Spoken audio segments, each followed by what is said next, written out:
Daily Trust News Center, this is the News Hour.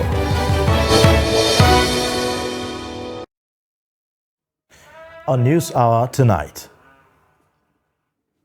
National Economic Council announces 5 billion naira to each of the 36 states as palliative to cushion hardship. Drama as court adjourns arraignment of suspended CBN governor over procurement fraud allegation. Military authorities admit bandits killed 22 soldiers, 3 officers in Niger State. And away from Nigeria, more than 60 migrants fared dead at sea off Cape Verde coast. Hello and welcome to the News Hour on Trust TV. I am Ayuba Ilya. Thanks for joining. And now the details.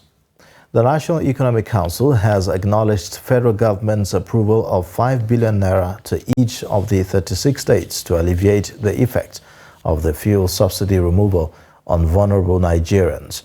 The federal government has approved 5 billion naira for each state of the federation in form of grants and loans. Governor of Borno State, Babagana Zulum, disclosed to journalists at the State House in Abuja on Thursday after a meeting of the council. Kehinde Amodu reports.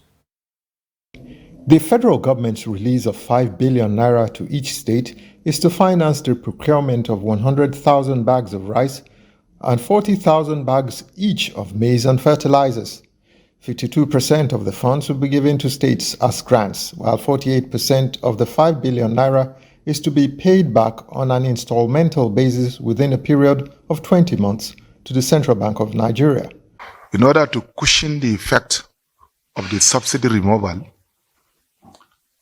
the federal government of Nigeria has released 5 trucks of rice to each state last week. The council is also concerned about the instability of the naira, which seemed to have been worsened by the unifying of the foreign exchange markets. But Governor of Anambra State is quick to point out that the foreign exchange volatility goes beyond the present economic reforms. Rather, he explains that it is rooted in some monetary decisions taken by the previous administration. There was no way you were going to avoid forex volatility, as it were. If you just printed 22, 23 trillion naira pumped into the system with nothing to back it by way of ways and means, which was what happened under the previous regime. There is no way you will pump all of those and not expect prices, inflation, and exchange rate to give way. The council also gave an update on measures to mitigate the effects of floods last year, for which a committee was set up by NEC. Though it expressed concerns over the inability of 15 states to submit reports of impact assessments of the floods in their states, the federal government will soon release funds to the affected areas. Nevertheless, Kogi State Governor stresses that before any palliatives, the state governors had already intervened to provide instant remedy to affected persons. Every state is affected. And let me tell you, before any palliative or before any assistance comes from any donor agency or federal government, every state makes effort to ensure that we take the peoples off harm's way. Meanwhile, the state of the excess crude account for the past 1 month stands at $473.754 million, while the natural resources account till date stands at 115.175 billion naira. From State House Abuja, Kehinde Amodu, Trust TV News.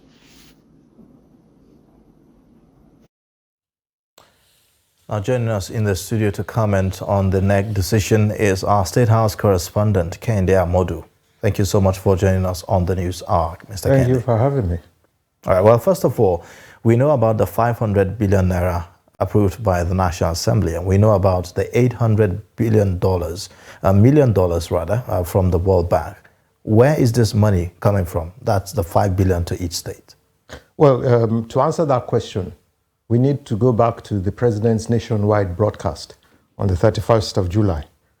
You've mentioned that the National Assembly approved 500 billion naira, out of which the President had said during that broadcast that 200 billion naira had been set aside. So it was safe to say that if you do the maths, 5 billion naira times 36 and the FCT will come up to about 185 billion naira. So it would be safe to say that that money is coming out of the 200 billion naira that has been set aside for that purpose. So it means that we had the promises during that nationwide broadcast, and now we're now seeing the implementation. Mm-hmm. But how far would this go, really? 5 billion to each state.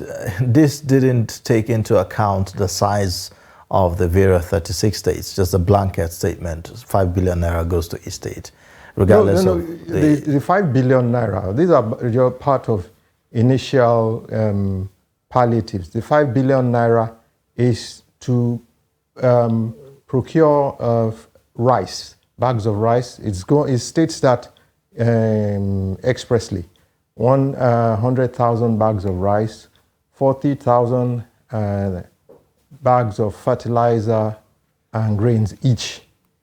You understand? These are just immediate palliative measures that are being put in place to mitigate the effects of the removal of fuel subsidy. Okay, but the question still remains, how far can this go? What's the timeline? What's the duration? This 5 billion, is it going to be periodically distributed or given to the states, or just a one-off, handout? Well, to answer that question, I'll have to be in the mind of the president, which I'm not.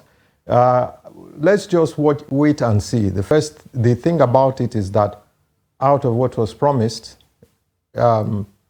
this has started coming to pass. I'm sure that if there's need for further intervention, the federal government will know how to intervene to mitigate all of these. But in your own observation, do you think that this will, take away the issue of food inflation that we are dealing with in the country? Well, even the governors themselves admitted that this is just an intermediate measure, a short-term measure, and that in the long and medium term, there are measures that need to be taken to actually ensure a stabilization of the economy going forward. Any information about other promises made by the president in his broadcast earlier? No, well, they also touched briefly, that's the National Economic Council, on the $800 million loan that is grant that is expected from the World Bank, and that is still being kept in check until the social register is mopped up. Interestingly, the governor of Kaduna State had said that about 65% of the poor and vulnerable in the Northwest were not captured in the previous register. So obviously, that register is going to be larger. Obviously, there will now be a working formula that will, going forward, that will spring up when that 800 billion naira is going to be, $1 billion is going to be dispersed. All right. Well, thank you so much, Kehinde Amodu, for the updates on that story.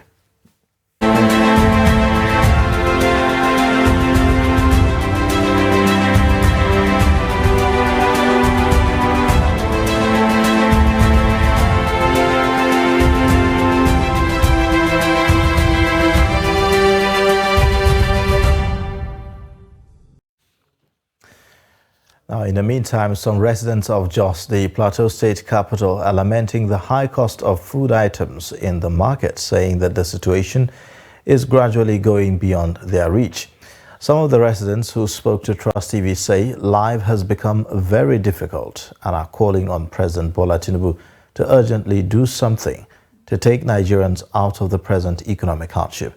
Adu Musa reports. It is general knowledge that the high cost of basic food items such as maize, rice, beans, yam, among others, have become a topic of discussion, not only among low-income earners, but also the middle class in recent time. At every gathering, marketplaces, organizations, deliberations on the high cost of living have become the order of the day. Some residents in Jos say, although they have come to terms with the situation as the will of Allah, it is high time the federal government did something to cushion the effect of the current economic hardship in the country. Honestly, life has become somehow. When you compare life in those days and now, you will know that we are in a difficult situation.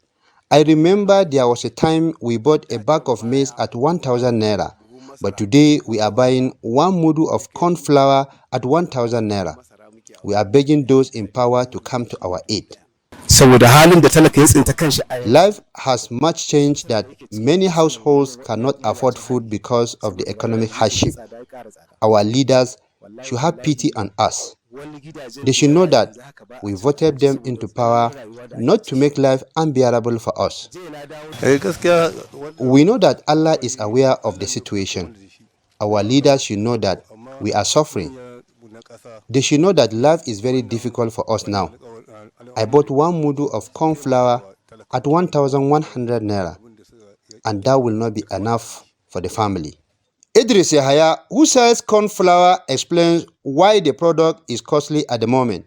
We sell 1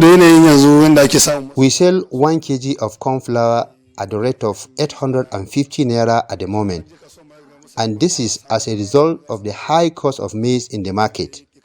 Maize is very scarce in the market.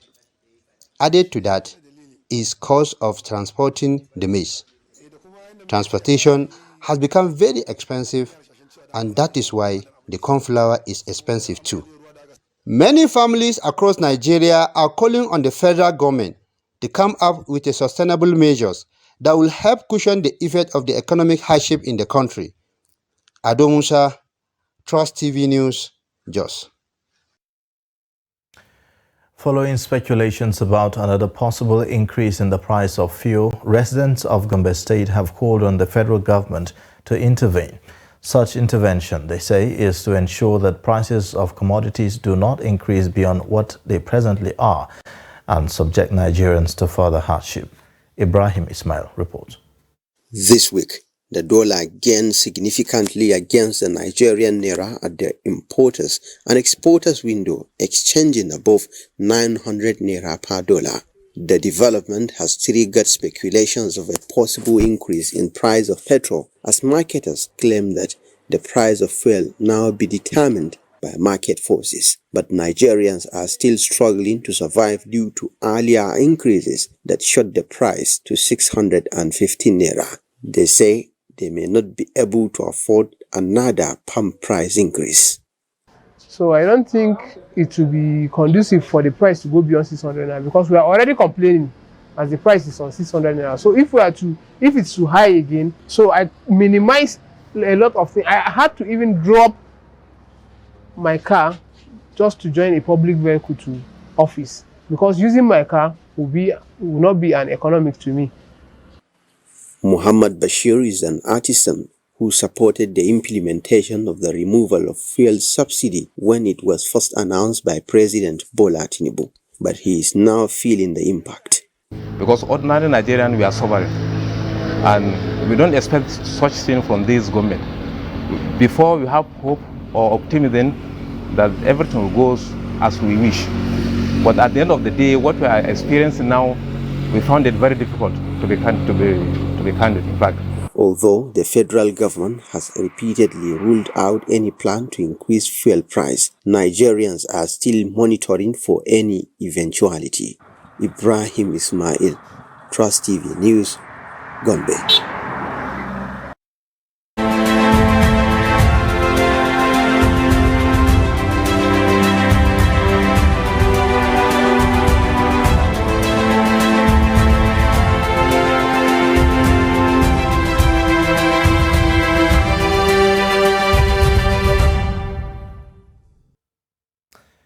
Now, the trial of suspended Central Bank Governor Godwin Emefiele over alleged 6.9 billion naira fraud was stalled Thursday due to absence of the second defendant. Trust TV's Shafiu Suleiman reports that Emefiele and his co-accused were to be arraigned before the FCT High Court on a 20-count charge. The report. This is the public institution. You cannot do anything for us, please. Don't arrest any of our members here. It was a cat race between journalists covering the case and DSS operatives that brought the accused to the court. The media men strive to professionally report happenings in the court, but on the other hand, the DSS operatives are bent at deploying crude means to shield the accused from the array of camera lenses. It's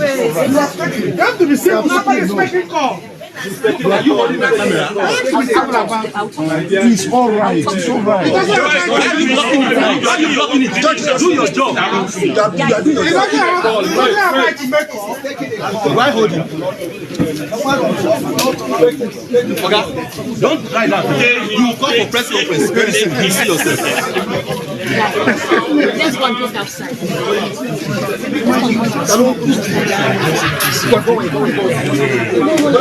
Stop that.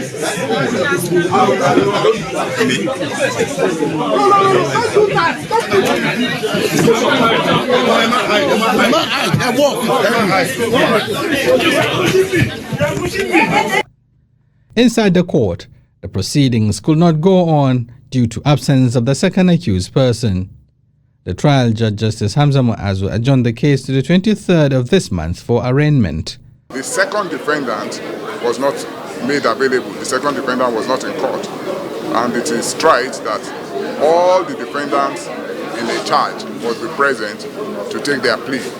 And consequently, the complainant on its own requested for an adjournment for the arraignment to be done at a later date. And so we didn't oppose that application. Unfortunately, we are yet to see those charges. We've been served, but we are yet to read it. Our client was served late last night, and you will agree with us that there is no way between last night and this morning that we will have digested the charge. The suspended CBN governor Emefiele was earlier arraigned before a high court in Lagos over alleged illegal possession of firearm upon the ruling of the Abuja High Court, which declared his continued detention without proper charge as illegal. The prosecution had replaced the initial charge with a 20-count charge bordering on procurement fraud. Shafiu Suleiman, Trust TV News, Abuja.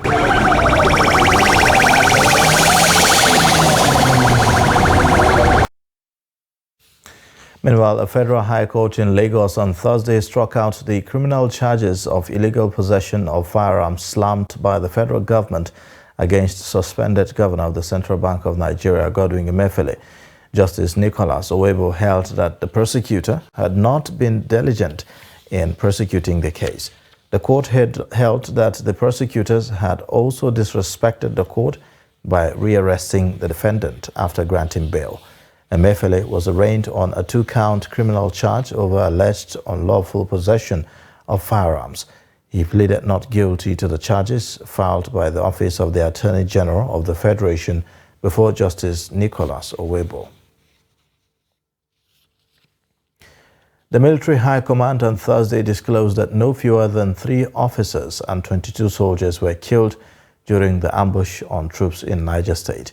The Director of Defense Media Operations, Major General Edward Buba, who revealed this at the Defense Headquarters in Abuja during a press briefing, also said that 7 troops were wounded by the terrorists.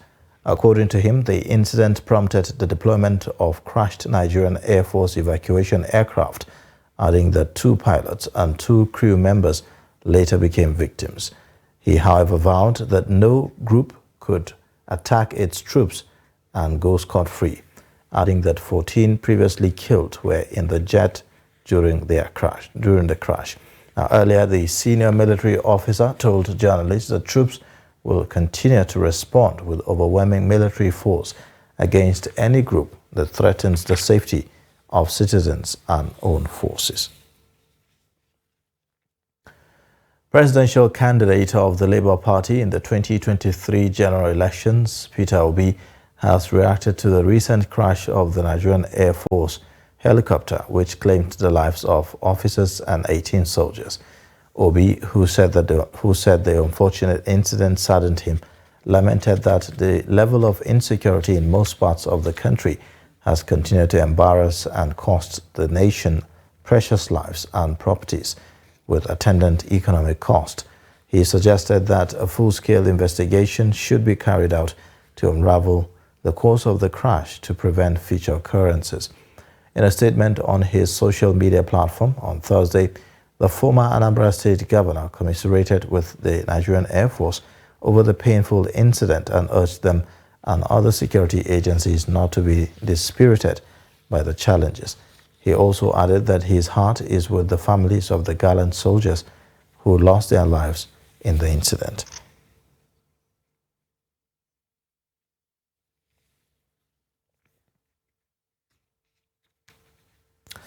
A retired military officer and a security affairs commentator have expressed divergent views on the rationale, context and objectives of the recent alarm by the defense headquarters over what it called instigation for leadership takeover.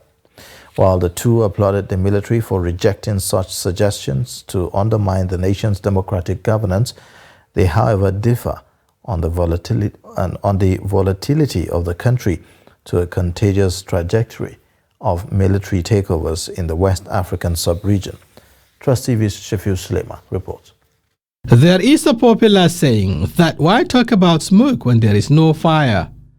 This aptly captures the mixed feeling that followed an alarm by the Nigeria's military authorities that it has received some advances aimed at instigating it to stage a leadership takeover. Anyone calling on any extra constitutional means of change of government, that is the height of irresponsibility. I think they shouldn't be listened to. Like the military has rightly said, the military is awake to its responsibility. It has left no one in doubt that they, as an institution, fare better under democratic dispensation. There's a dysfunctionality in governance, and obviously making it vulnerable for the regime to actually gain legitimacy amongst people. And then, of course, it becomes very easy for the DHQ to put up that notice. While the military rejected such postulation and reaffirmed its subordination to the constituted democratic authorities in the country, observers believe the report was meant to preempt any possible idea of contagious effect of the coup d'etat in neighboring Niger Republic, which has dominated the news in the past 2 weeks. When you have a circumstance where a coup d'etat becomes very popular, it becomes very dangerous, and that was actually what happened in those countries like Mali, Burkina Faso, and currently Niger, where even citizens came out and actually hailed the entire process. The factors that militated those change in government, though some are here, are available here, let's face them, like the issue of insecurity, the issue of economic hardship and poverty and so on. But you find out that when you come to this part of the world or in Nigeria, you see that there are visible attempts by the government to solve those problems. As they support call to protect democracy at all costs, they also call on those pushing for the undemocratic culture to desist from what will not augur well for the country, suffering from precarious socio-economic and governance challenges. I'm a retired military officer, so I have contacts within the military and so on. And I know the feeling within the military. There is that general belief, and everybody is okay with it, that the military fare better under democratic rule.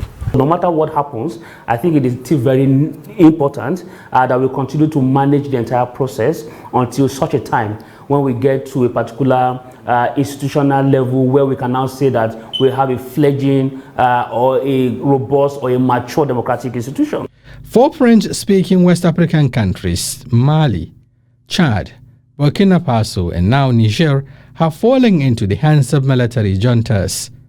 These developments, they said, are not only threatening regional stability, but portray the West African sub-region as a coup belt of the continent. Shafiu Suleiman, Trust TV News, Abuja. Governor Diko Umar Radda of Katsina State has solicited the support of the media in overcoming insecurity in some communities in the state. The governor was speaking when he received management of Media Trust Group in his office. Abdullahi Amadi completes the story. Governor Radda said his administration is adopting a new approach to the fight against banditry and other forms of criminality in the state. According to him, the new approach is taking the fight directly to the hideouts of the bandits and other elements rather than being on the defensive. Governor Radda, who noted that the state government is also rehabilitating victims ravaged by banditry, added that no meaningful results could be achieved without robust synergy from neighboring states, because if one state is proactive and the others are not, the terrorists will always have where to go, regroup, and launch offensive. In the area of security, we are doing as much as possible to ensure that we bring about some innovations in the security architecture of the state that will help us to mitigate the activities of the bandit and the criminals, and also to see how we can build up those people who were devastated victims of the banditry and the criminality in the state. The governor also admitted that Nigeria is in a difficult situation, which calls for the media to put more energy and resources in projecting the country in good light, while at the same time not compromising its mandate to hold the government accountable. The governor informed that government has also adopted strategies to weed out social miscreants locally known as Gaurai, who are disturbing the peace of residents of the state capital. Abdullahi Ismail, Trust Television News, Katsina.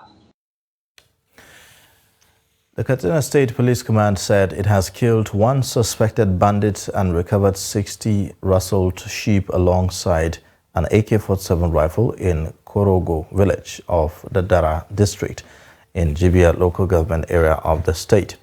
110 rounds of 7.62 mm live ammunition were also recovered as investigation continues. The hoodlums were said to have invaded the village early Wednesday, shooting sporadically. The Katsina police spokesperson, ASP Abubakar Sadiq, in a statement said that the command, through the DPO Jibia, upon receiving a report, mobilized a team of operatives to the scene and engaged the bandits in a fierce gunjo. He added that the bandits were forced to abandon their mission and scamper into the nearby bush. He noted that while combing the scene, the body of one neutralized suspected bandit, 60 rustled sheep, as well as one AK-47 rifle with 110 rounds of 7.62 mm live ammunition were recovered.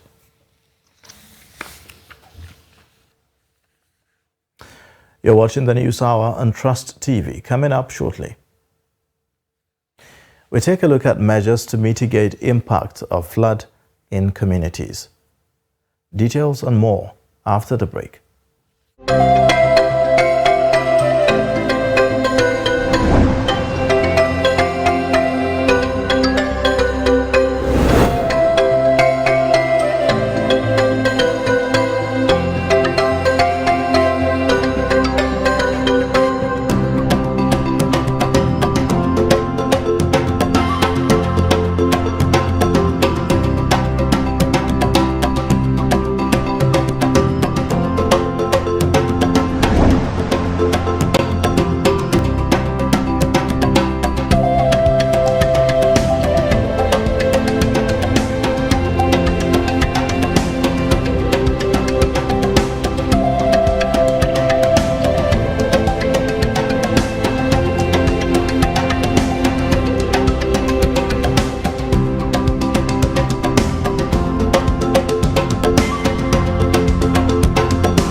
This is Trust TV, documenting the Nigerian story.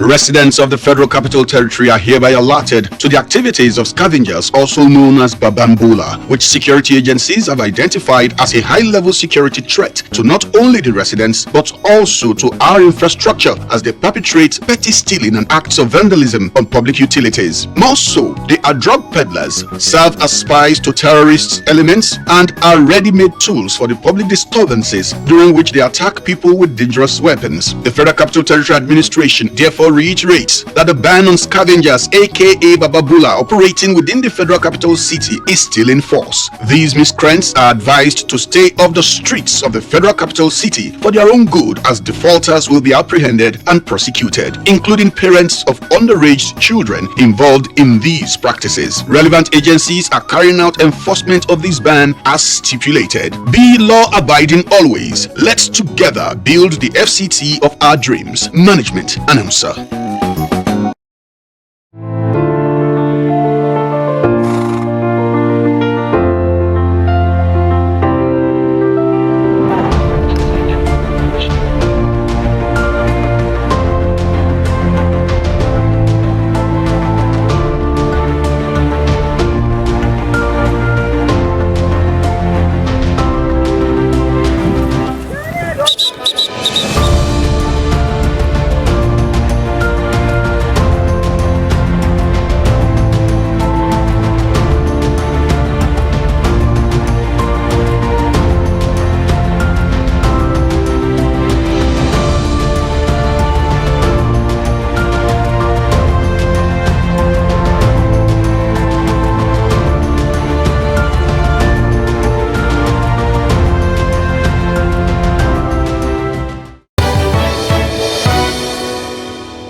Welcome back. You're watching the News Hour on Trust TV. Let's take a look at the top stories. National Economic Council announces 5 billion naira to each of the 36 states as palliative to cushion hardship. Drama as court adjourns arraignment of suspended CBN governor over procurement fraud allegation. In other news, few hours after the announcement of portfolios for President Tinubu's ministers designate, Nigerians, including residents of Kaduna, have been reacting to the development, especially with absence of former Governor Nasir El-Rufai or any nominee from Kaduna State. While many have expressed confidence in the ability of the appointees to deliver on their mandate, others are a bit skeptical following the peculiarities of present-day Nigeria. Trust TV's Bello Musa went round the metropolis and sent in this report. President Bola Ahmed Tinubu has assigned portfolios to the ministers designate, who were recently screened by the Senate. However, the portfolio of the Ministry of Environment has been allocated to Kaduna State, but no nominee has been assigned to it, a situation that is generating reactions in the states. Considering Kaduna issue, despite that we all know that there has been a kind of issue on ground regarding Malam Nasir El-Rufai rejecting the ministerial appointment given to him after being after all the series of drama that took place during after the screening. So for now, we can't say if justice has been done to Kaduna. And to me, I will say it is a great disappointment to Kaduna State by the Senate, by the senators, all the senators, including the Senate President. Because in Kaduna State, we have submitted the names of Malam Nasir El-Rufai, who we are expecting to be the minister in Nigeria. What is on the lips of Nigerians today is how qualified are these people in their respective ministries, and how can they discharge their duty in the best interest of Nigerians?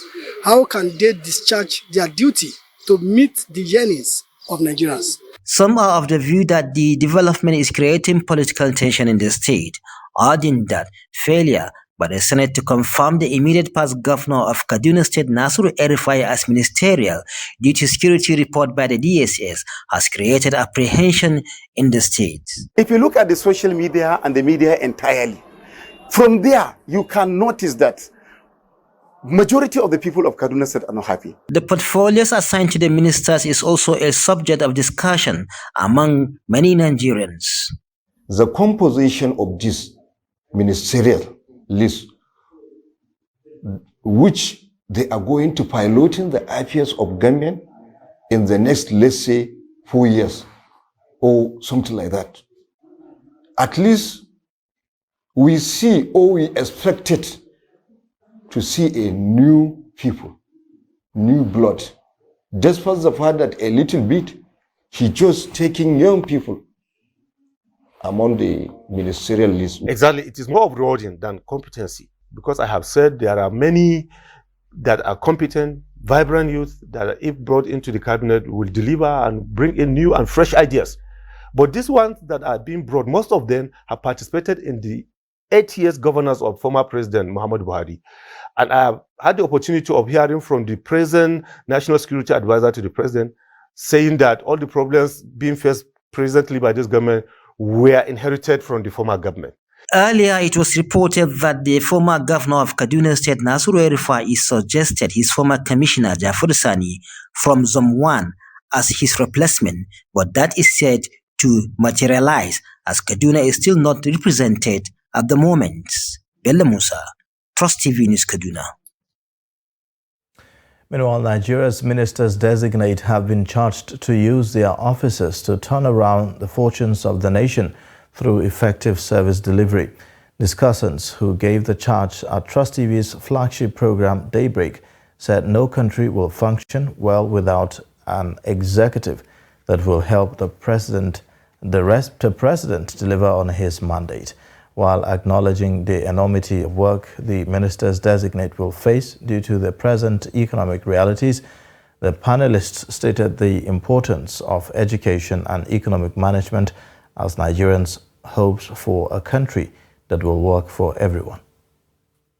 I think that is a signal that Mr. President's administration is interested in building that space, and that is a space that can generate an alternative economy for this country. And we definitely, desperately need alternative economies.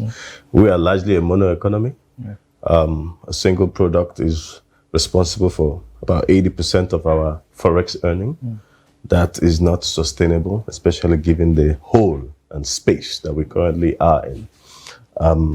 So anything that diversifies our national income, especially our national forex income, is a very welcome development. Digital economy and that IT space is one of those major areas that can lead this diversification. It's through education that we will produce the engineers, the doctors, and all other professions that we need to get our country into a situation where it's not a monoproduct country anymore, but has multiple streams of income, and it's doing well in all factors. Stakeholders from flood-prone communities in Bauchi State are seeking ways of mitigating the impact of flooding in a reaction to the recent report of a possible flooding across 19 states of the Federation. The community is among the 8 local government areas of the state that are expected to witness heavy downpours, according to the National Emergency Management Agency, NEMA. Trust TV's Adamu Imam reports. Recently, the National Emergency Management Agency reported 19 states could witness excessive rainfall. This has caused fear in flood-prone communities across the country, with Bauchi not left out. In view of this, the State Environmental Protection Agency identifies stakeholders from those areas to brainstorm on how to mitigate the lingering floods and also prepare to avert the impending danger of flooding. Baikinkura area is among the 56 communities that always suffered flooding for many years. We have been complaining that was not how the place was before. Some of the mistake made was by the state government much earlier. If you can look at that area where they wrote Paris furniture, there was a very big culvert then where this water is dropping. We don't know their reason they block it. We need expansion of the waterways here. As you can see, everywhere is flooded. We usually deposit sand to allow cars to pass through. Government will send some people, either government or whatever organization, they will send some people. They will come, they survey, they measure, they will put something to know the depth of the whole thing, but after all, they will not come and do any other thing. Traditional rulers also contributed to effort geared towards tackling the menace, as according to them, flood affects all human endeavor. We're sure the issues that were discussed and agreed on will be highly attended to, and by the grace of God, things will be over and definitely go back to our communities and enlighten them. During the focus group discussion, environmental experts spoke on how best flooding can be averted even before it occurs. Usually, either within the rainy season or during the dry season, of course, we're going to help our communities to be sensitized about how they will use the environment. The community engagement entertained several opinions from members on how to achieve the desired objectives of mitigating the impact of flood throughout the state. Adam Imam, Trust TV News, Bauchi. Doctors at the Aminu Kano Teaching Hospital, Kano, are set to commence open heart surgery, provided all necessary facilities are made available. Trust TV correspondent Idris Jibrin reports that over 10 people have so far undergone successful cardiac surgery during training organized by King Salman Humanitarian and Relief Center for Surgeons at the Aminu Kano Teaching Hospital. Open heart or cardiac surgery has for long remained unavailable at the Aminu Kano Teaching Hospital due to the lack of adequate healthcare facilities and poor training of doctors to effectively carry out the exercise. Initially, the problem is we don't have heart-lung machine at all. And we have now, we have donation. This heart-lung machine was donated to us by NNPC. In order to assist the nation's healthcare institutions, King Salman Humanitarian and Relief Center organized a medical outreach of cardiac surgery for 14 people in Kano. This program is good. This is for introduction. I think this is the introduction to cardiac surgery. I feel that this hospital has potential to start the cardiac surgery. They have good staff, they have good equipment now. Only I think cardiopulmonary bypass machine was deficient. We have that. The idea, however, is to give local doctors an opportunity to further train themselves on the best way to conduct an open surgery, which has been lacking since the beginning of the hospital. There are some sophisticated operations that we don't do due to lack of necessary equipment.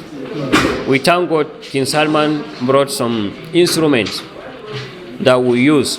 This instrument we used to operate on patients without touching them. We call it endourology. So we are fortunate to have this instrument brought to us, and it assisted us really in doing these operations. So when we operate, patient doesn't stay longer because of the advancement in technology. According to the local lead consultant surgeon with the AKTH, for now, they have almost all the facilities and necessary knowledge to commence open heart surgery, but they are waiting for their perfusionist to return from training in India. Idris Jibrin, Trust TV News, Kano. A 22-year-old man in Osun State, Mustafa Adewale, has been arrested for allegedly raping a 3-year-old baby. A report was filed by the mother of the baby, which prompted a police investigation that led to the confession by the suspect. Hamid Oebadi reports. The unfortunate incident occurred at Garaji Olode in Ife South local government area of Osun State. The mother of the 3-year-old baby went out in the morning and left her little daughter under the care of her neighbor, Mustafa Adewale. But before the woman returned back home in the evening, Adewale raped the little baby. The suspect, who confessed to the crime, blamed devil for his action. The woman left her baby under my care when she went out. The baby was sleeping. When she woke up, I bought biscuit for her. Then I raped her. Meanwhile, men of the command's anti-kidnapping squad have rescued 2 herdsmen from kidnappers. The victims commended the police for their swift response. The kidnappers demanded 3 million naira from us and threatened to kill us if we failed to pay the money. So, we reported to police. The police public relations officer for the Osun State Police Command, Yemisi Okpalola, said one of the kidnappers was neutralized during gun duel with the policemen. She condemned the rape of 3-year-old girl and assured that the suspect will face the full wrath of the law. Meanwhile, we also rescue a kidnapped victim from the kidnapper, and the kidnapper was neutralized. We are able to do that, and we assure you that criminal elements are going to be rooted out of this command. The PPRO said the little girl is responding to treatment in the hospital. Amid Oyegbade, Trust TV News, Osogbo. The Vice-Chancellor of the University of Calabar, Florence Obi, has suspended and relieved Cyril Ndifon of his position as Dean of the Faculty of Law. He has also been barred from entering the university campus except he is invited by the panel to be constituted to investigate various allegations of sex assault against teenage female students. A letter dated 17 August 2023 and signed by the Registrar of the University, Gabriel Egbe, conveyed the suspension notice, which took effect immediately. The letter said Ndifon was suspended for alleged violation of the provisions of the extant laws and policies of the institution. Ndifon, the first professor of law from the state, was first suspended in 2015 by the school over similar accusations of sexually assaulting female students. 5 days ago, female law students carried placards and protested on campus, calling for the removal of Ndifon.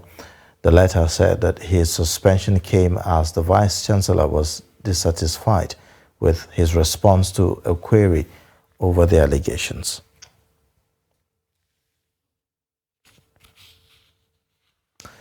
Time now to take a look at business updates with Chamu Dabeng.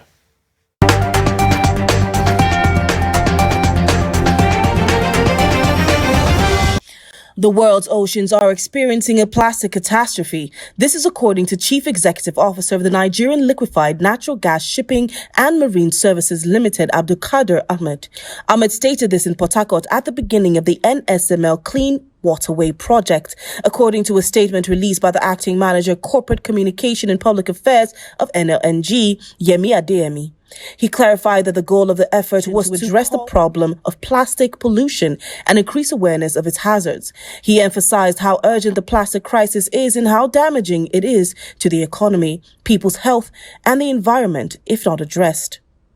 The Manufacturers Association of Nigeria, MAN, has enumerated the effects already evident in the real estate sector amid persistent inflationary pressures in the Nigerian economy. The National Bureau of Statistics, NBS, had announced on Tuesday that the headline inflation rate increased to 24.08% in July 2023, marking the 6th straight month of growth. In response to the NBS report, Segun Ajayi Kader, Director General of MAN, stated that the reduced profit margin, supply chain disruptions, uncertainty in planning, and decreased consumer spending are some additional effects of the rising inflation rate on manufacturing. In a similar vein, Bamidele Onalaja, the chair of the Lagos chapter of the Real Estate Developers Association of Nigeria, REDAN, adopted the same position, claiming that the real estate industry is now dealing with skyrocketing inflation, generating a troubling trend and serious impact on the industry. He claimed that the rising costs of real estate development were a direct result of the signs of the country's failing economy. That's all for business news. I am Chamun Dabeng.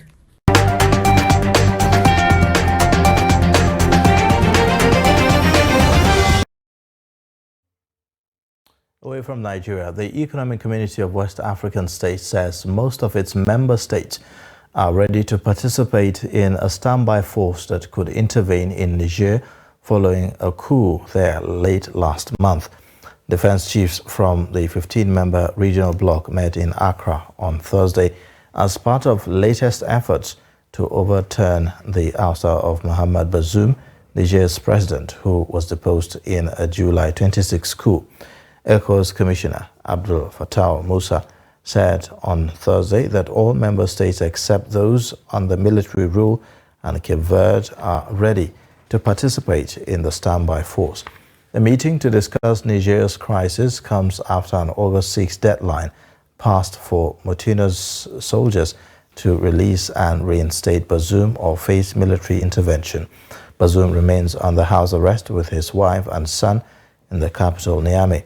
The bloc has long deliberated on the use of force, which it described as a last resort, for weeks due to several mediation teams it sent to Niamey and also due to a lack of consensus within its ranks. Burkina Faso and Mali, which have experienced multiple coups since 2020, warned that any military intervention in Niger would be declared as an act of war, revealing a fracture in the region between its coastal countries and those in the volatile Sahel. Guinea, which is also under military rule and which has condemned any external aggression, has refrained from making any other comments. The top security body of the African Union met Monday to consider whether it will support military intervention, but has yet to make public its decision. More than 60 people are believed to have died after a boat from Senegal was found floating off the coast of Cape Verde in the Atlantic Ocean. The International Organization for Migration spokesperson Safa Msheli on Wednesday said that 63 people are thought to have died. At least 38 people, including 4 children aged 12 to 16, have been rescued from the fishing boat that left Senegal in July, the IOM said. Senegal's foreign ministry said late on Tuesday that 37 rescued were Senegalese and 1 person was from Guinea-Bissau. Most of those on board the boat are believed to be from Senegal. Michele said that emergency services recovered the remains of 7 people, while another 56 people are believed missing. Now, police said that the vessel was spotted on Monday almost 320 kilometers, 200 miles from the island of Sal by a Spanish fishing boat, which alerted Cape Verde authorities.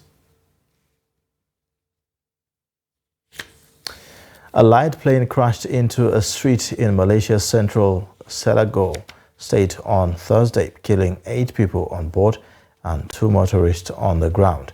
Local police chief Muhammad Iqbal Ibrahim and a former member of the Malaysian Air Force, Muhammad Hashim, both confirmed the crash. Other witnesses said that the Beechcraft Model 390 burst into flames as it hit the ground in Elmina near Shah Alam. Now, a brief video shared on Twitter, now known as X, showed fire and black smoke billowing from the crash site, which was covered with dark soot. And now in sports news, World Athletics has cleared sprinter Tobi Amuson to participate in the World Championship in Budapest, Hungary, after she was found not guilty of doping. In a message posted on X, formerly known as Twitter, the Athletics Integrity Unit, AIU, said that Amuson did not commit an anti-doping rule violation. A panel of the disciplinary tribunal, by majority decision, has today found that Tobi Amuson has not committed an anti-doping rule violation of three whereabouts failures within a 12-month period, quote and unquote. The statement goes on to say that AIU Head Breath Claudia has indicated the Athletics Integrity Unit is disappointed by the decision and will review the reasoning in detail before deciding whether to exercise its right of appeal to the Court of Arbitration for Sport, within the applicable deadline. The decision is currently confidential, but will be published in due course. Amuso was provisionally suspended by the AIU for missing 3 drug tests, but the Nigerian decided to contest the charge. Amuso, on 26, made history in Oregon, USA last year with a remarkable performance. She set a new record of 12 seconds in the semi-final and followed it up with a win-assisted 12.06 seconds in the final to claim the gold. Let's now take more on sports updates with Adeni Ajishafe.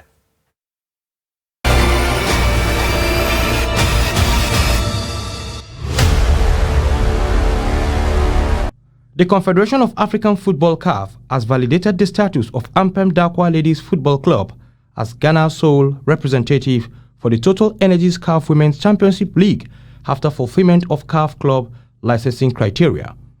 CAF, in a validation letter sent to Ghana Football Association, also stated that, in accordance with the CAF club licensing regulations, Ampem Dakwa Ladies are required to respect during the entire season all the criteria and conditions and which the license was issued, while in case of non-violations, the club and the GFA may incur disciplinary sanctions.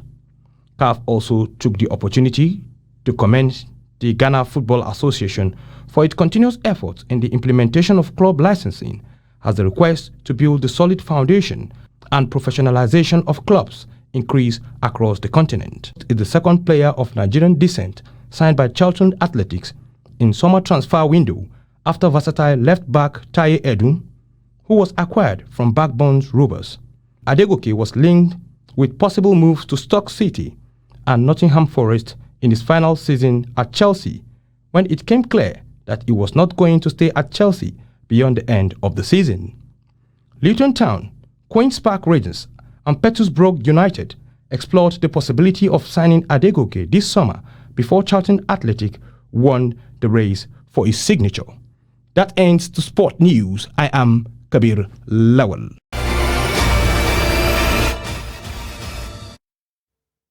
That wraps up the news hour for tonight. Thanks for watching. I am Ayuba Ilya. Thanks. Bye for now.